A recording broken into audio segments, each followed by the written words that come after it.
디모데하 1장 7절에서 13절까지의 말씀을 제가 봉독하도록 하겠습니다. 그날 밤에 하나님이 솔로몬에게 나타나 그에게 이르시되 내가 네게 무엇을 주랴 너는 구하라 하시니 솔로몬이 하나님께 말하되 주께서 전에 큰 은혜를 내 아버지 다윗에게 베푸시고 내가 그를 대신하여 왕이 되게 하셨사오니 여호와 하나님이여 원하건대 주는 내 아버지 다윗에게 허락하신 것을 이제 굳게 하옵소서. 주께서 나를 땅의 티끌같이 많은 백성의 왕으로 삼으셨사오니 주는 이제 내게 지혜와 지식을 주사 이 백성 앞에서 출입하게 하옵소서. 이렇게 많은 주의 백성을 누가 능히 재판하리까 하니 하나님이 솔로몬에게 이르시되 이런 마음이 너에게 있어서 부나 재물이나 영광이나 원수의 생명 멸하기를 구하지 아니하며 장수도 구하지 아니하고 오직 내가 네게 다스리게 한 내 백성을 재판하기 위하여 지혜와 지식을 구하였으니 그러므로 내가 네게 지혜와 지식을 주고 부와 재물과 영광도 주리니 네 전에 왕들도 이런 일이 없었거니와 네 후에도 이런 일이 없으리라 하시니라. 이에 솔로몬이 기브온 산당 회막 앞에서부터 예루살렘으로 돌아와서 이스라엘을 다스렸더라. 아멘. 이것은 우리 주님의 말씀입니다. 솔로몬의 1000번째, 여러분 너무나도 잘 아시죠? 하나님께 솔로몬이 왕이 되어서 감사하며 1000번째 제사를 드립니다. 이 제사를 드린 마지막 날 하나님께서 솔로몬에게 찾아오시죠. 그리고 솔로몬에게 이렇게 말씀하십니다. 야, 너 소원 있으면 말해봐. 내가 다 들어줄게. 그러자 솔로몬이 하나님 저에게 지혜를 주세요. 그랬더니 하나님께서 솔로몬에게 지혜뿐만 아니라 그가 구하지 않은 부와 귀와 명예와 장수의 복까지도 허락해 주신 이 내용인 것이죠. 어떤 사람이 이 말씀을 보면서 야, 나도 솔로몬처럼 하나님 만나고 싶다. 하나님이 내게도 좀 찾아왔으면 좋겠다. 그래가지고 항상 하나님 저에게도 솔로몬처럼 좀 찾아와 주세요. 그렇게 기도했대요. 기도하는데 하나님께서 그 기도와 정성을 보시고 응답해 주셨어요. 그래가지고 하나님 오늘도 하나님 만나고 싶어요. 하나님께서 그에게 나타나셔가지고 그래 무슨 일이냐 이랬더니 이 사람이 하나님을 보고 심장마비에 돌아가셨대요. 여러분 믿음으로 구하고 그리고 믿음으로 구했으면 의심하지 말아야 될 줄로 믿습니다. 분명히 하나님 만나고 싶어요 구했는데 하나님께서 진짜 나타나니까 심장마비에 걸렸대. 여러분 만약에 오늘 밤 저녁에 주무시는데 하나님께서 여러분에게 솔로몬에게처럼 나타나셔가지고 야 소원이 뭐야? 내가 다 들어줄게. 그럼 여러분 무엇을 구하시겠습니까? 심장마비 걸리면 안 돼요. 여러분 보통 우리가 익히 알고 있듯이 정답처럼 알고 있는 게 있어요. 뭐냐면은 무엇을 구해야 돼요? 지혜를 구해야 돼. 왜? 솔로몬이 지혜를 구했더니 하나님께서 구하지 않은 부와 귀와 명예와 장수의 복까지도 허락하셨으니까 나도 솔로몬처럼 지혜를 구해야지. 이런 생각을 하시는 분들이 많으실 거예요. 마치 금도끼 은도끼 전래동화 이야기 같지 않습니까? 이것이 네 도끼냐? 아니요. 금도끼 제 도끼 아닙니다. 이것이 네 도끼냐? 은도끼 제 도끼 아니에요. 제 도끼는 쇠도끼예요. 낫아가지고 자루도 낡아가지고 부러져도 이상하지 않을 쇠도끼가 제 도끼예요. 그랬더니 이 산신령이 야, 너 정직하구나. 금도끼도 주고 은도끼도 줬던 것처럼 하나님께 구할 때 뭐를 구한다? 지혜를 구하면 나머지도 솔로몬처럼 다 주지 않을까? 이런 속셈을 숨겨놓고 있는 거예요. 여러분 하나님께서 솔로몬이 지혜를 구했기 때문에 그가 구하지 않은 부와 귀와 명예와 장수의 복을 주신 게 아니에요. 성경을 잘 보면은 하나님께서 솔로몬의 대답 가운데 감동하신 거는 그가 지혜를 구했기 때문에 감동하신 게 아니죠. 오늘 본문 자세히 좀 한번 보도록 하겠습니다. 솔로몬이 단순히 지혜를 구했기 때문이 아니라 이 지혜를 구한 동기가 있는데 그 동기 때문에 하나님께서 감동하신 거예요. 11절 상반절 말씀에 이렇게 말씀합니다. 제가 읽어보도록 할게요. 11절 상반절, 하나님이 솔로몬에게 이르시되 이런 마음이 너에게 있어서, 이렇게 말씀하세요. 하나님께서 부와 귀와 명예와 장수를 주시는데 그 주시는 이유가 어디에 있냐면은 너에게 이런 마음이 있기 때문에 내가 이 모든 것들 플러스 알파 곱빼기로 더해주겠다, 이렇게 말씀하시는 것이죠. 도대체 이런 마음이 무엇일까요? 지혜와 지식을 구한 것이 하나님의 마음을 감동한 게 아니라 그것을 구하게 된 내적 동기에 하나님께서 감동하신 거죠. 저는 하나님께서 감동하신 솔로몬의 이런 마음이 어떤 마음인지 오늘 말씀을 통해 함께 나누고자 합니다. 첫 번째로 솔로몬은요, 은혜를 아는 마음을 가지고 있었습니다. 어떤 마음이요? 은혜를 아는 마음. 하나님의 은혜를 아는 마음이에요. 8절 말씀인데 제가 읽도록 하겠습니다. 8절에 이렇게 말씀합니다. 솔로몬이 하나님께 말하되 주께서 전에 큰 은혜를 나의 아버지 다윗에게 베푸시고 내가 그를 대신하여 왕이 되게 하셨사오니, 이렇게 고백하고 있죠. 무슨 말이냐면 하나님, 제가 우리 아버지 다윗 왕을 이어서 왕 되게 해주신 거 너무 감사해요, 이렇게 말씀하고 있어요. 도대체 왜 다윗의 왕위를 이어받은 것을 감사하고 있을까요? 이 솔로몬의 집안을 좀 살펴보면 그 이유가 이해가 돼요. 솔로몬에게는요, 형제들이 많이 있었어요. 아버지인 다윗에게는 아내가 7명이나 있었어요. 어떤 분들은 제가 이렇게 얘기하면 되게 부러워해, 다윗을. 이거 부러워할 거 아니에요? 아내가 7명이 있었는데 그 중에 미갈을 제외하고, 미갈은 자식이 없었죠. 미갈을 제외하고 6명의 아내를 통하여서 자식을 낳게 되는데 아들만 19명. 놀라지도 않아. 여러분 뭐 집에 자식들이 한 20명씩 있으니까 뭐 또 놀라지도 않죠. 자식이 몇 명? 19명. 아들만, 딸은 제외하고 아들만 그렇게 벅적. 야, 그런데 그 아들 중에서, 아들들도 장남부터 차남 해가지고 쭉 서열이 있잖아요. 솔로몬이 몇이냐면은 8번째예요. 8번째. 뭐 성경마다 좀 기록이 다르긴 해요. 역대기 같은 경우에는 8번째, 열왕기 같은 경우는 9번째 이렇게 얘기를 하는데 아마도 중간에 아들 한 명이 어려서 죽어서 8번째고 9번째 뭐 이렇게 얘기를 하나 봐요. 어쨌든 솔로몬이 왕이 되려면 위에 몇 명이 있어요? 7명이 있는 거예요. 7명이 있고 왕이 서열 8번째, 왕이 될 가능성이 있어요, 없어요? 없어요. 왕이 될 가능성이 전혀 없는데도 불구하고 솔로몬이 다윗의 왕위를 이어서 왕이 돼요.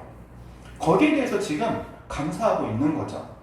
이 솔로몬 태어날 때 뭐 이야기들 너무나도 잘 아실 겁니다. 어머니였던 밧세바의 이야기 잘 아시죠? 솔로몬이 태어났을 때 솔로몬에게 특별히 하나님께서 나단 선지자를 보내주셔가지고 솔로몬의 이름도 주시죠. 어떤 이름을 주시냐면은 여디디야라는 이름을 주세요. 이 이름의 의미는 뭐냐면은 여호와가 사랑하는 자라는 이름이에요. 하나님께서 사랑한다라는 이름으로 이 솔로몬에게 주신 거예요. 태어났을 때부터 하나님의 은혜와 사랑을 입었죠. 뿐만 아니라 솔로몬이 왕이 되게 된 것도 솔로몬이 잘나서가 아니에요. 하나님께서 은혜로서 그를 왕으로 세워주신 것이죠. 무조건적인 사랑과 은혜를 바로 여기에서 발견할 수 있습니다. 그리고 그 하나님의 사랑과 은혜에 대한 응답의 표현이 바로 감사로 드러나게 되고 이 1000번째로 드러나게 된 것이죠. 우리가 예수님을 믿고 구원받게 된 것 오직 은혜로 된 것인 줄로 믿습니다. 우리의 공로는 눈곱만큼도 아니 티끌만큼도 없어요. 전적인 하나님의 은혜와 사랑 때문에 우리가 모든 죄를 용서받게 되고 그분의 자비하심의 공로로 우리가 하나님의 자녀가 되고 백성이 된 것이죠. 예수님께서 우리를 위해서 십자가에 흘리신 그 보혈이 우리의 모든 죄를 용서하시는 이 사실을 믿으시기 바랍니다. 그 용서의 은총 때문에 우리가 이렇게 모여서 예배할 수 있는 것이죠. 하나님의 그 크신 사랑이 우리를 하나님의 자녀 삼아 주셨기 때문에 하나님을 아버지라고 부를 수 있는 거예요. 하나님을 아버지라고 부를 수 있는 것, 하나님과 우리가 부모와 자녀의 관계가 되었기에 이제는 예전과 같이 하나님을 어렵게 만나는 게 아니라 언제든 어디서든 아빠를 부르듯이 부를 수 있고 찾을 수 있는 그런 관계가 된 거예요. 그런데 이게 다 100% 하나님의 은혜 때문이라는 사실을 기억하시기 바랍니다. 하나님께서 예수님을 보내주시고 십자가에 내어주신 그 은혜, 이것을 기억하며 살아가는 우리 당인교회 성도들이 다 되시기를 주의 이름으로 권면드립니다. 하나님의 은혜가 아닌 것이 아무것도 없어요. 모든 것이 다 하나님의 은혜예요. 사도 바울이 고백하죠. 나의 다 된 것은 하나님의 은혜로 된 것이다. 내가 이 자리에 설 수 있는 것 또한 하나님의 은혜이며 내가 지금까지 살아온 것도 하나님의 은혜이다. 이러한 고백이 여러분의 고백이 되기를 주의 이름으로 축복합니다. 저와 여러분이 만나게 된 것도 하나님의 은혜인 줄로 믿습니다. 제가 이 자리에 이렇게 당인교회 담임 목사로 오게 된 것도 하나님의 은혜인 줄로 믿습니다. 어떤 분은 그런 말을 하더라고요. 아니 목사님 어쩌다가는 하나님 보내셔서 왔지 뭘 어쩌다가야. 하나님의 은혜인 줄로 믿습니다. 어쩌다가 이런 말 하기만 해봐 아주 그냥. 하나님께서는요 우리에게 모든 것을 은혜로 베풀어 주시는 거예요. 그래서 내가 이 자리에 예배의 자리에 나올 수 있는 것도 얼마나 큰 하나님의 은혜인지 알 수 없어요. 여러분 건강하기 때문에 예배의 자리에도 나올 수 있는 거예요. 할렐루야. 아멘. 하나님께서는요 이 솔로몬에게 은혜를 베풀어 주시는데 그 은혜가 솔로몬에게만 국한되는 것이 아니라 우리에게도 함께 동일한 은혜를 베풀어 주신다는 사실을 기억하시기 바랍니다. 그리고 두 번째로는요 솔로몬은 하나님이 약속을 지키시는 분이라는 사실을 굳게 믿고 있었습니다. 9절 말씀에 제가 읽도록 하겠습니다. 9절 이렇게 말씀합니다. 여호와 하나님이여 원하건대 주는 내 아버지 다윗에게 허락하신 것을 이제 굳게 하옵소서. 주께서 나를 땅의 티끌과 같이 많은 백성의 왕으로 삼으셨나이다. 이렇게 말씀하고 있죠. 이 앞에 그런데 보면은 아버지 다윗에게 허락하신 것을 이제 굳게 해주십시오. 이렇게 고백하고 있어요. 이게 무슨 말이냐면은 솔로몬은 알고 있었어요.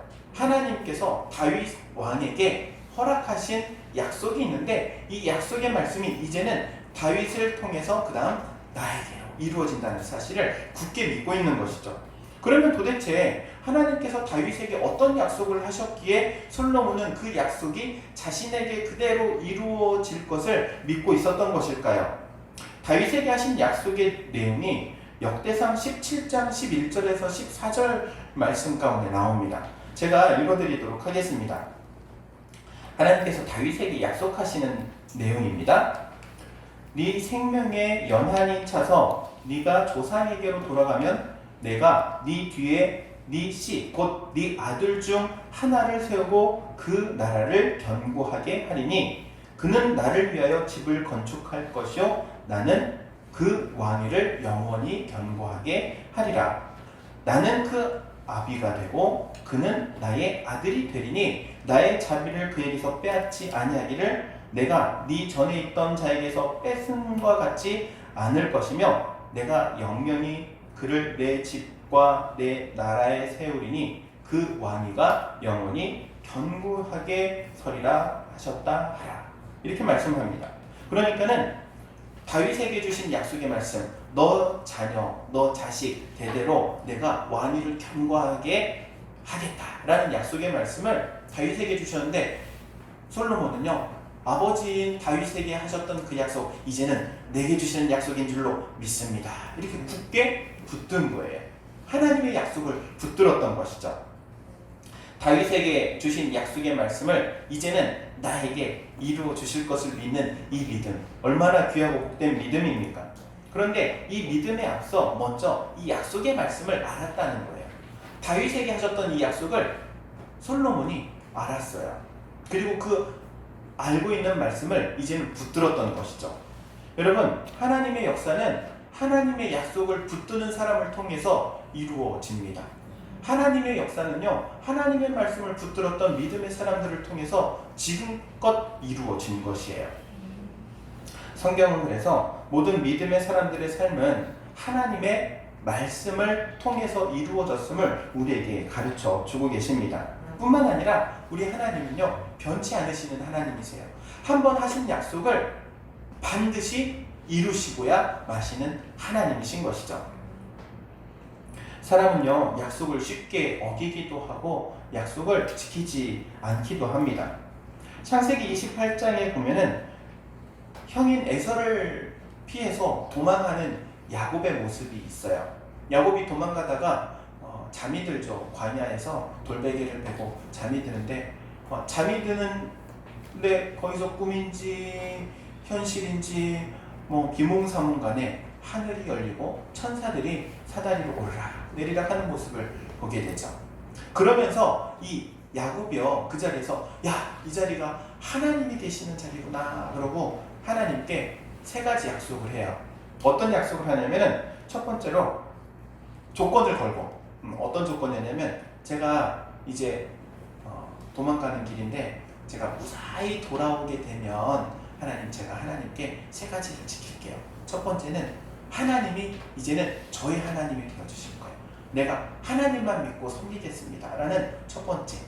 그리고 두 번째는 이곳에 보니까 하나님이 계시는데 여기에 제가 하나님의 집을 세우겠습니다. 두 번째. 그리고 세 번째는 제가 소득의 10분의 1을 하나님께 드리겠습니다. 이 세 가지 약속을 해요. 그리고 나서 이 야곱이 나중에 돌아오게 되죠. 큰 때를 이루는 자녀들과 함께 돌아오게 되는데, 돌아와서 이 약속한 것을 지키지 않아요. 베델로 돌아오지 않아요. 베델로 돌아가지 않고 세겜으로 가죠. 자기의 보기 좋고 또 살기 좋은 곳을 찾아간 거예요. 그래서 하나님께서 이 야곱이 기억하도록 자신이 약속했던 것을 다시 기억나게 하기 위해서 한 가지 사건을 일으키는데, 그게 바로 그 딸 디나의 사건이에요. 세겜성에서 일어났던 디나의 사건. 그래서 그 사건 이후로 야곱이 다시 돌아오게 돼요. 환난 날에 내게 응답하셨던 하나님께로 돌아가자. 그래서 돌아오게 되어 그곳의 이름을 엘베델이라는 이름으로 다시 지어요. 베델이라는 말은 하나님의 얼굴이고, 그리고 엘베델은 하나님의 집이라는 의미예요. 그래서 하나님께 약속했던 바를 이제는 지키기 위해서 다시 돌아오게 된 것이죠. 사람은요, 약속을 지키기보다는 어길 때가 많고요, 또 약속을 망각할 때가 많이 있어요. 그러나 하나님은 한 번 하신 약속을 반드시 이루시는 분이십니다. 그 약속에는 번복함도 없고 망각함도 없어요. 그렇기 때문에 하나님의 약속의 말씀을 붙들어야 할 줄로 믿습니다. 하나님의 약속의 말씀을 붙드는 것이 바로 인생 성공의 비결이라고 말할 수 있습니다. 한 장로님, 지금은 장로님이신데 이 장로님이 처음 신앙을 갖고 신앙생활을 했던 이야기를 한 것을 들었습니다. 순천에 있던 장로님이신데, 이분이 처음 예수를 믿게 돼서 교회를 나가는데 교회 나가는 게 만만치가 않은 거예요. 왜냐하면 식당 장사를 하는데, 이 장사를 하다 보면 평일 장사의 2배 장사가 토요일 장사고, 토요일 장사의 2배 장사가 주일 장사래요. 그러니까 주일에 장사하는 거를 이거를 놓을 수가 없는 거예요. 포기할 수 없는 거예요. 그래서 주일 성수를 해야 된다는 것은 알고는 있는데 못하는 거예요. 그런데 어떤 분이 이렇게 권면을 했더래요. 말씀을 읽어주면서 하나님께서 출애굽한 이스라엘 백성들에게 먹을 것을 막 공급해 주시는데, 하늘에서 비같이 양식을 내려주셨는데 그게 뭐냐면 만나라는 게 있답니다. 만나. 그래서 이스라엘 백성들이 광야에서 먹을 것 없는 광야에서 매일매일 만나로 먹어서 생활할 수 있게 되었어요. 그런데 안식일에는 하나님께서 만나를 주시지 않았대요. 대신에 그 전날, 안식일 전날 만나를 2배로 주셨대요. 그러니까 우리 성도님도 하나님께서 평일에 주일 장사를 하지 않아도 될 만큼 2배로 내려달라고 만나와 같은 역사로 하나님 응답해달라고 이 말씀을 붙들어 보세요. 그렇게 권면을 하더래요. 새가족을 공부하셨던 한 교사 선생님이. 그래서 이분이 그때 그 말씀을 붙들었대요. 그래, 하나님이 정말로 살아계시면 나에게 평일 장사를 정말 주일 장사같이 해주시고 나 주일 성수하게 해주세요. 놀랍게도 정말 평일 장사가 2배 장사가 되었답니다. 자기 얘기가 아니니까 아멘을 안 하는 거지? 네, 순천에 있는 이 장로님의 간증이에요. 간증. 그래서 하나님의 약속의 말씀을 붙들어야 할 이유가 여기에 있구나. 아멘인 줄로 믿습니다. 여러분, 하나님의 약속은요 반드시 이루어져요. 이루어지기 때문에, 변치 않기 때문에, 번복하지 않기 때문에 약속의 말씀을 붙들어야 하는 것이죠. 그런데 이 약속을 지켜주시는 하나님의 심정에 대해서 한번 생각해 봤어요. 하나님이 약속을 지켜주시는데 그 약속을 지키시는 하나님의 마음은 어떨까? 마치 부모와 마음과도 같을 거예요. 어린 자녀들을 키우던 부모님들은 다 경험해 봤을 겁니다. 아이들에게 놀이동산 우리 3일 밤 자면은 놀러 갈 거야. 그럼 아이들이요 하루하루를 세요. 한밤 세고 몇 밤 남았어? 2밤. 또 하룻밤 지나서 몇 밤 남았어? 한밤. 한 밤을 세가고 이제 딱 약속한 날이 되면 아이가 얼마나 기뻐해요. 오늘 놀이동산 갈까 이러고. 그런데 그것을 바라보는 부모 마음은 어때요? 한 밤 새가는 거 그것만 봐도 흡족해. 기뻐. 어차피 부모님 주머니에서 돈 나가야 되고 부모님이 데려가서 다 털어줘야 될 게 많은데도 불구하고 그 아이가 한 밤, 2밤, 3밤 새가는 게 너무나도 이쁜 거예요. 이쁜 거예요. 그런데 하나님의 마음이 그와 같은 마음인 줄로 믿습니다. 우리가 약속의 말씀을 한 밤, 2밤, 3밤 새듯이 붙들고 있으면 그게 하나님의 기쁨이 되는 거예요. 그렇기 때문에 하나님의 약속의 말씀을 붙들어야 할 줄로 믿습니다. 마지막 3번째로는요, 솔로몬에게는 사명을 감당하고자 하는 마음이 있었어요. 10절 말씀을 제가 읽도록 하겠습니다. 10절, 주는 이제 내게 지혜와 지식을 주사 이 백성 앞에서 출입하게 하옵소서. 이렇게 많은 주의 백성을 누가 능히 재판하리까. 솔로몬이 하나님께 지혜와 지식을 구하는 가장 큰 이유 중에 하나가 바로 왕으로서의 사명을 감당하기 위해서요. 이 백성들을 제가 이끌어야 하는데 이 백성 하나님의 백성 아닙니까? 이 하나님의 백성을 하나님의 방법으로 하나님의 법대로 이끌어가야 하는데 그러려면 저에게 지혜와 지식을 주셔야만이 이끌어갈 수 있습니다. 이런 고백인 것이죠. 하나님께서는 사람을 그냥 부르시지 않습니다. 그냥 부르는 사람은 없어요. 다 그 부르심에 이유와 목적이 있어요. 뜻이 있어요. 우리가 예수 믿게 된 것은요, 하나님의 분명한 이유와 목적이 있어요. 그 이유와 목적이 무엇이냐? 바로 사명이라고 말할 수 있습니다. 우리에게 모든 것을 안겨주시는 우리 하나님. 하나님께서 우리에게 주신 것들이 무엇입니까? 이 땅에서 살아갈 수 있도록 죄 용서받은 하나님의 백성으로 자녀로서 살아갈 수 있도록 오늘도 성령의 은혜를 공급해 주시고 이 땅에 필요한 것들을 채워주시는 하나님. 그 하나님께서 이제는 우리에게 안겨주신 것을 가지고 세상 가운데 나아가라고 말씀하시죠. 너희가 머물러야 할 곳은 교회가 아니라 세상이야. 이제는 부름받은 너희가 세상 가운데 나아가야 돼. 그래서 우리는 깨달아야 할 것이 있습니다. 바로 우리 인생을 향한 하나님의 목적이죠. 하나님께서 나를 왜 예수를 믿게 하셨는가? 왜 나로 먼저 예수 믿게 하시고 이렇게 은혜 받게 하시고 하나님의 한량없는 복과 은혜를 채워주셨는가? 솔로몬은요, 자신이 왕이 된 것은 하나님의 백성을 하나님의 방법으로 이끌어가라는 이 사명을 깨닫고 발견했기 때문이에요. 여러분을 향한 하나님의 사명이 분명히 있는 줄로 믿습니다. 이 사명을 깨달아야 합니다. 그리고 또한 이 사명을 붙들어야 합니다. 하나님께서는요, 솔로몬에게 감동하시는데 그가 지혜와 지식을 구했기 때문이 아니라 이런 마음, 너에게 이런 마음이 있으니 내가 너에게 구하지 않은 것까지도 다 채워주리라. 어떤 마음입니까? 바로 은혜를 아는 마음, 그리고 하나님의 약속의 말씀을 붙드는 마음, 그리고 사명을 깨닫고 사명을 위해 살아가는 이 마음이 하나님의 마음을 감동시킨 줄로 믿습니다. 사랑하는 성도 여러분, 우리에게도 이런 마음이 있기를 주의 이름으로 축원드립니다. 기도하도록 하겠습니다. 사랑과 은혜가 충만하신 하나님, 은혜를 감사를 드립니다. 우리를 이 자리에 불러주신 것 또한 하나님의 은혜인 줄로 고백합니다. 또한 솔로몬에게 하나님께서 큰 은혜와 복을 허락하신 것 같이 저희 당인교회 모든 성도들에게도 동일한 은혜와 또한 축복을 허락하여 주옵소서. 또한 그러기에 앞서 먼저 저희가 솔로몬과 같은 마음으로 변화되게 하시고 그런 마음으로 이 땅을 살아가게 하옵소서. 예수님의 이름으로 기도하옵나이다. 아멘.